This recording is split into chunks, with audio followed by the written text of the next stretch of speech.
Imagine walking into your dream space every day. We bring your vision to life and create spaces that inspire.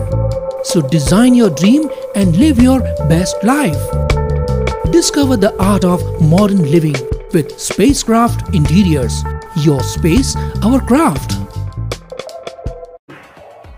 Daily page Ulhasnagar, हमारी खबरें हमारी पहचान। उल्लासनगर शहर को अब अंधेरी नगरी चौपट राजा बोलना गलत नहीं होगा।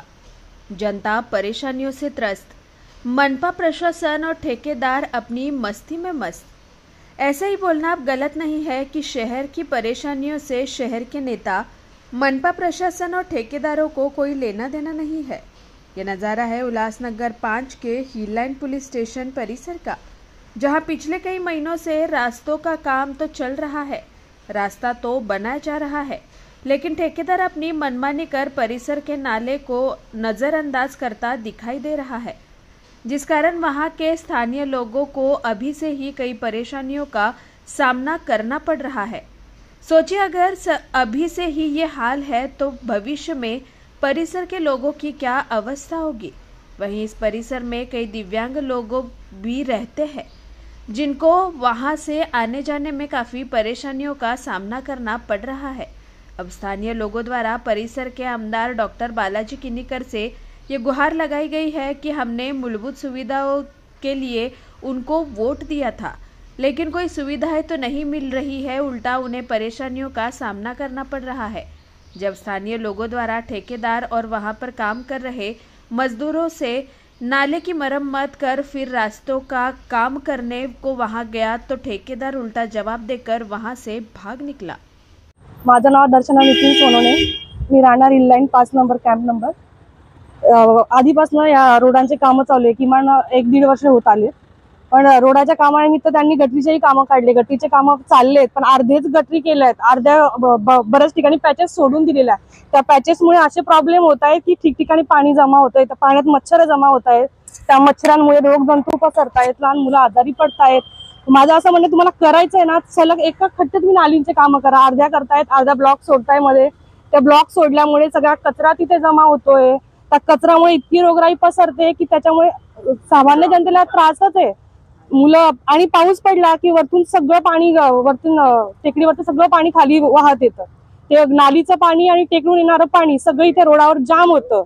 जाम झाल्यामुळे तो कचरा सुद्धा वरतून वाहून येतो। ते नाल्या तर करतच नाहीये, पण त्या कचऱ्याची विल्हेवाट पण लावत नाही। त्या कचऱ्याची विल्हेवाट न लावण्यामुळे सगळा कचरा सडतो, त्या सडल्यामुळे सगळे मच्छर तयार होतात, मोठमोठे किडे तयार होतात, त्या किड्यांमध्ये साप, इतर अजून जंत वगैरे खूप काही करतात। तर माझं असं म्हणणं आहे, बघा आता इथे अर्धी नाली बनली, अर्धी राहिली आहे, त्या नालीमुळे इकडचं पाणी आणि तिकडचं पाणी एकत्र येऊन इथं असं पूर्ण डाब तयार होऊन जाते पाऊस पडल्यावर। त्या डाबेचा खूप त्रास आहे आम्हाला, नाही ते येणाऱ्या पब्लिक सगळ्या जनतेला त्रास आहे। तो जेणेकरून माझं असं म्हणणं, तुम्हाला जे करायचं ना ते व्यवस्थित काम करा आणि लागोपाठ सगळं एक तुम्ही जर नालीचं अर्धवट काम केलेलं आहे ते पूर्ण करा नालीचं काम। ती नाली पूर्ण झाल्यावर काहीच त्रास होणार नाही। आणि मध्येच त्यांनी मोकळं सोडलेलं आहे, अर्ध्या कामं केले, अर्ध माती आहे, मध्ये चिखल, मुलं पडतात, खूप त्रास वाढतो। खंडू सोनोने, मी राहणार पोलीस लाईनीमध्ये राशन ऑफिसच्या समोर, पोस्टाच्या समोर राहायला आहे। मी रहिवासी आहे, मी इथला।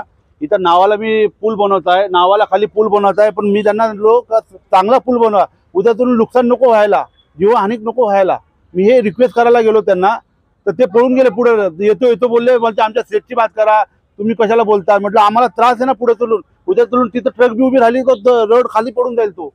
मी त्यांना रिक्वेस्ट केली, बाबा चांगला पूल बनवा, त्याच्यावर चांगलं मटेरियल टाका, चांगलं पक्का बनवा, जेणेकरून पुढे चलून कुणाला त्रास नको व्हायला, आपल्या लोकांना त्रास नको व्हायला। महानगरपालिकेला मी रिक्वेस्ट करतो आणि हे जे रहिवासी काम करतात त्यांना मी रिक्वेस्ट केली, जे मुकादम आहे त्यांना बी सांगितलं, बाबा हे चांगला पूल बनवा, हे नावाला कशाला उभं करतात, ते तरी कशाला बनवता तुम्ही। मी त्यांना रिक्वेस्ट केली, चांगलं पक्का पूल बनवा, त्याच्यावर चांगलं मटेरियल टाका, चांगलं व्यवस्थित बनवा, चांगला नाला बनवा, चांगलं। हे बघा इथं घाण साठली आहे सगळी, इथं सगळे घाण चढली आहे, कोणी दुर्लक्ष देतो, कोणी लक्ष देत नाही, इथं कोणीच लक्ष देत नाही। आम्ही वरच्यावर काम करून निघून जातात, बोलतो येतो असे बोलतात, पण आम्हाला उत्तर काय भेटत नाही। आम्ही त्याच्याच आशेवर उभा राहतो, पण ते काही दुर्लक्ष करतात सगळ्या गोष्टीवर। मी एक हँडिकॅप माणूस आहे, माझी मिसेस बी हँडिकॅप आहे, ही बी हँडिकॅप आहे। उद्या आम्हाला त्रास कुणाकडे जाऊ आम्ही। मी सांगून सांगून कंटाळलो. आज 3रा दिवस झाला मी सांगतोय. दुर्लक्ष करता हे लोक, कोणीच लक्ष घेत नाही, मनावर घेत नाही. आज आम्ही आमच्या इथे सगळे एरिया लोकांना विचारायचं हा नाल्याचा, दुर्लक्ष करतो सगळे. हा करतो हेच उत्तर भेटतं. आम्ही नाला बनवणार का नाही बनवणार नाही अजून काय बोलले नाही, खाली येतो सांगतो नाला बनवणार आहेत, पण ते असं वर्षानुवर्ष चालणार असा नाला नाही बनवणार. फक्त ते नावाला पब्लिकला करून देत आहेत की बाबा हा आम्ही करतोय, दाखवतोय. नाला आहे त्याच्यावर रिपेअर करतात. रिपेअर असं करताय की फक्त रेती टाकताय, वरतून दगड ठेवताय.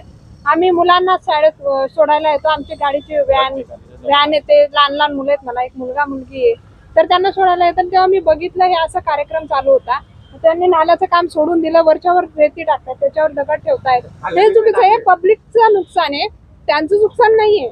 आता किती वर्ष झाले हा नाला आहे, इथं घाण साचते, मच्छर डेंग्यूची साथ चालू आहे, हे समजायला पाहिजे अशी गोष्ट. आणि त्यांनी जे करायला घेतलं आधी नाला व्यवस्थित बनवायला पाहिजे होतं, त्याच्यावर पूल चांगला बनवला पाहिजे ना, काम करायला पाहिजे होतं. माझं नाव आकाश विनोद सोनवणे. मी राहायला उल्हासनगर 5 हिललाईन पोलीस स्टेशनच्या बाजूला राहतो. इकडे मी सकाळी उठलो, मॉर्निंग वॉक साठी निघालो बाहेर, तर इकडे बघितलं मोठा नाला होता. तर त्या नाल्यावरती डायरेक्ट ब्रिजचं काम चालू झालेलं. मी त्याला बोललो की का रे बाबा हा नाला बनव, तर त्यांनी माझ्याशी उलटी बात केली की का, मग तो एकदम कमजोर रस्ता बनवतात. इकडे नाला तुम्ही बघू शकता किती घाण पाणी आहे, मच्छर आहे, जाम, म्हणजे याच्यात कधी कधी कचरा, कधी कधी साप पण निघतो, जाम काही आहे. लहान लहान मुलं आहे घरी, आणि बाजूला चिकनचा शॉप आहे, तिकडे फॅमिली येते चिकन घ्यायला, त्यांना त्रास होतो, सगळ्यांना त्रास आहे. पुराण जुना आहे आणि काय समस्या आहे? हा नाला कमीत कमी तर 20-25 वर्ष जुना आहे हा नाला. काय काम चालू आहे?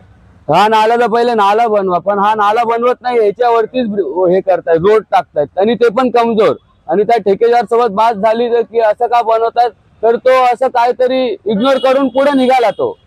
म्हणजे त्यांनी मला असं रिस्पॉन्स नाही दिला की हा बाबा कन्फर्म की हा असं करतात आम्ही, पण इग्नोर केला त्यांनी आणि तो पुढे निघाला. आमची हेच मागणी, आमच्या आमदार साहेबाकडून हेच मागणी, आम्ही वोट देऊन तुम्हाला निवडून आणलंय, तर फक्त आम्हाला हेच पाहिजे की आमच्यावर लक्ष द्या, आमचं रोडाचं काम करून द्या, एवढे खड्डे आम्हाला नाला बनवून द्या, आम्हाला पुढे चालून त्रास होईल, आम्ही आजारी पडणार. पावसाचा टाइम आहे, घरात काय झालं, किडे मकोडे जे पण असतात त्याची जिम्मेदारी कोण घेणार? मग याच्यात कोण पडलं या नाल्यात, रात्री दिसत नाही, बघा किती काळं पाणी आहे.